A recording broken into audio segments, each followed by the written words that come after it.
it is just waste. So what exactly it is that? Okay, so self-image is that opinion that you have of yourself. We came a little late. So, what's my opinion? Self-image. Okay, so, I want to look like the guy in the movie. He's tough, he's got big muscles, he's a cool guy. I want to look like that cool guy. I want to have that image. What's image? Image, as a word, means a picture. So it's the surface. So if you are achieving that look, literally, that's what image means, then you go for the look. What you have to wear, how you have to look, maybe you have to get in shape, maybe you have to shave your beard, I don't know, I'm joking, but it's like that. So actors take that challenge. They have to look a certain way. Their comfort doesn't matter anymore. Strict diet, strict lifestyle. They push themselves for the look, especially for a role if they get it, right? So that's an image. Opinion you have of what it is that you want to look like or represent, and you want people to buy it, right? Because you may think I'm a cool guy, and they're like, oh, come on, he thinks he's cool. That's like in school, right? Competition. No, I'm cool, I have a cool t-shirt. No, I'm cool, I can kick soccer ball, I can score a goal, right? So that's it. Anybody has a specific question, very focused, please ask. Which has happened in your life, which you have a pressing question. Better interaction. Well, it's about self-confidence. It's about self. So, the environment is not just the external, it is the internal. So also it matters. Any specific questions, please? Go ahead, please. Tadri? When does, sometimes I'm going at a good pace because of self-confidence, and suddenly I feel success in tiny things I do. Suddenly the self-confidence becomes overconfidence, and I end up being at the flip side of the things. Yes, that's right. And I start realizing that I'm not so good, and that overconfidence becomes inferiority complex. So how do I manage with this swing and just manage the pace with having you right? need a reality check, right? It's called reality check. What's the reality check? You need to check in with yourself. And the reality check will come quicker from outside. Because those are the kids who tell you you're not cool. You think you're cool, you're not. Those the colleague that works out, he thinks he's getting promotion. That reality check will come. The amazing thing is that even if we can fool ourselves into things, life around, people around, will keep us in place, whether we want it or not. So you'll get the news sooner than you think, and that will force you to then look inside. So if you are practicing meditation, there's a great tool. You reflect and say, hey, maybe I was moving too fast. Maybe I chew a bit more than I can chew, right? There's an expression. Like, I went too far. I moved too fast. I was overly eager. Let's say you try for that promotion and you're like overselling yourself and the boss is like, come on, I got it. Give me some space. Like, you may be even physically like close to that neutral, right? You're passionate. But now you've gone too far because you crossed that space, you crossed that boundary. So you need to know where you are, where you're going, what are the requirements, what's the receiving side, right? Who you're trying to get after. And then you keep it in balance. To answer that question I have, we usually suffer from these three things. One is the hope to make something. When we make it, we have the greed for more. So we hope I have 1 crore house. After we build a 1 crore house, we hope with the greed creeps in that we want another house. So then you have houses. Then at the end of the day, you have the fear that where I live, where the insurance tax people will come, where the robber will come. And these are the 3-4 things which always be dwindling between hope, greed and fear. I think the best answer should be, what you said is, the meditation, which keeps you grounded. Yes, I'm hoping for that thing. I need a house, but what is extra things is I can use the same money for different things, to give away to people, to help others. At the end of the day, I travel a lot, I meet a lot of rich guys who are 65 plus 70, and they repent, why they made a lot of property. Because their children are waiting for them to die.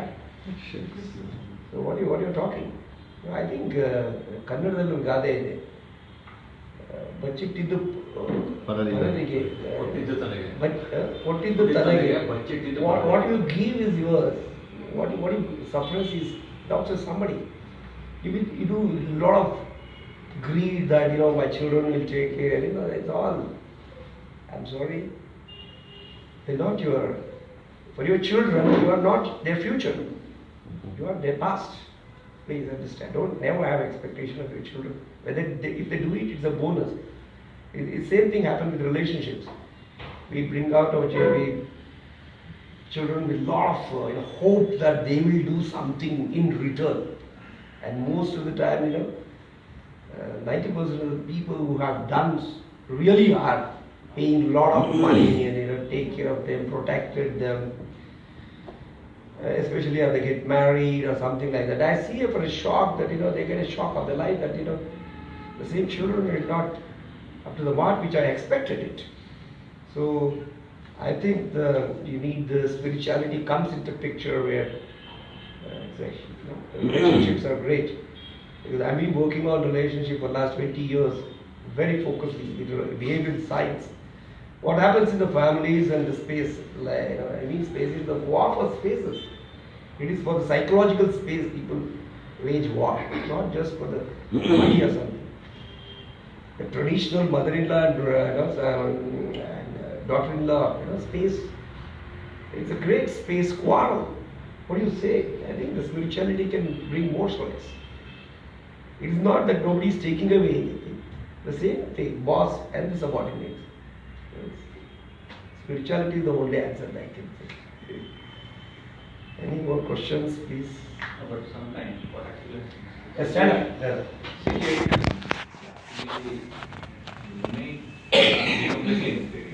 maybe any kind of situation. Yeah. You may be going in good place, like as one of your friends was saying, but suddenly you don't know. Life is uncertainty. Yes. And it will push you towards some inferiority complex.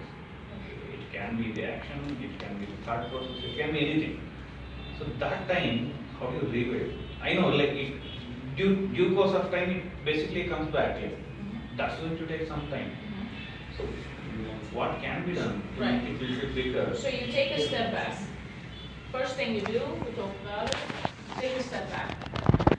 You reassess where you were when you made that choice. What were the circumstances around you at that moment?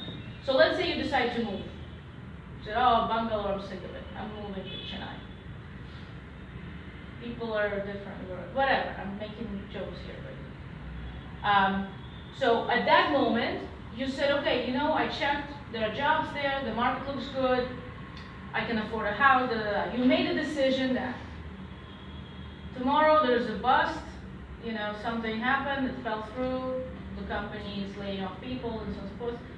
That choice you made is no longer reasonable and sound and sensible. You take a step back, it takes confidence to acknowledge that the choice I made before is no longer the best choice. We go for plan B. Okay, can we stay here for a few more years until times get better? Yes, maybe not. Let's consider another location. Let's consider, making changes, prioritizing. You regroup. It's called regroup. You come up with, like James Bond movies. Plan B. Is that the watch? 007? Is that something? Right. Please buy a book called Managing Change. Who Moved My Cheese? Sorry. Yeah. There's a book called Who Moved My Cheese? Yeah, read it. I think that's been my. And I have written one article, Kannadadalli, English translate ಆಗ್ತಾ ಇದೆ. ಸ್ಥಾನ ಪಲ್ಲಟ ಮಹಾತ್ಮೆ ಅಂತ. What she said is change. You need to be changed. Because whatever you are doing already, it is the same result will come. You need to take the risk of going Or out. better one, Koga. Go on. Better one, just like you said, you lost a job, now you're a business owner. Yeah. I'll complicate. Now it's the career. When it comes to everyday relationship, Yeah. I may be working with you, I may be working with You can be very specific, be more specific. No. Don't In be general, generalized. It can be within the family, it can be within the organization. Like, I may not be able to go. Are you a victim of any relationship? So, So when you're it comes saying- to, when it comes to something wherein, it can be detached, for example, career, yes, or yes, it can be detached. But like typically, Yes. within a relationship, Understand. taking a, Things specific change, family, right. it may be that easier. I agree. So then that's the challenge you need to face with that person. So let's say,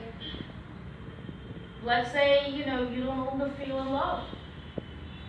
Let's say you grew apart with your partner. You started out together. You said you were going to be a team. It happens, especially in the West. I thought we're a team. My money is your money. I expected the same from you. Well, you took my money and gone. Or whatever the scenario. Or dishonesty. I cannot trust you anymore. You betrayed me. Or things like that. Or you just don't feel connected anymore. You have nothing to talk about. You lost that connection. Can be millions of reasons where you are not happy, right? So now you have to make that choice. In order for you to be accurate with your decision, you need to reflect and go inside. Absolutely, especially when it's relationships. You're right, career can be more cerebral. Although I disagree, and that's what I was emphasizing here, it's still a projection of you. But it's easier to see in relationships because you give, if you love someone, you give everything to them, right? So, if that's gone, you need to understand and reflect on when it happened, how, maybe this was going on for 20 years or whatever. Or maybe what you thought a connection was never a connection. For that, you definitely need a spiritual practice, absolutely. Because that's the way you build those connections. So if your first connection didn't come out true or solid, use that experience to build a better connection next time. Right? Prepare yourself for the next time around. Because there's always another option, another chance in life, right? Don't give up. Don't say, oh, I failed first time, I'm never going to be happy again. I'll never find that right person for me. No. Grow, build, get confidence, get courage, be dynamic, be proactive, don't hide. Don't go back in, watching TV, and getting depressed. She was talking on this strength and weakness. There's an analysis called SWOT analysis. I mean, people are going